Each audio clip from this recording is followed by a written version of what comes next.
Amalia îi spunea în această seară Roxanei că Petronela a avut senzația că este supărată Roxana pe ea. Roxana i-a explicat Petronelei că nu este așa, nu e supărată pe ea, a fost supărată pe ceea ce a fost cu doamna Dorina.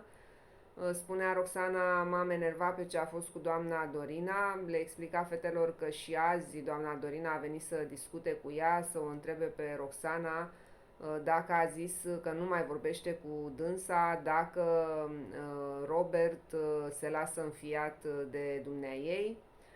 Petronela spunea, păi asta ai zis, Roxana, încă de când ai auzit, încă de atunci, de când a fost discuția. Roxana a confirmat, a zis că așa este, că a spus încă de atunci ce a enervat-o.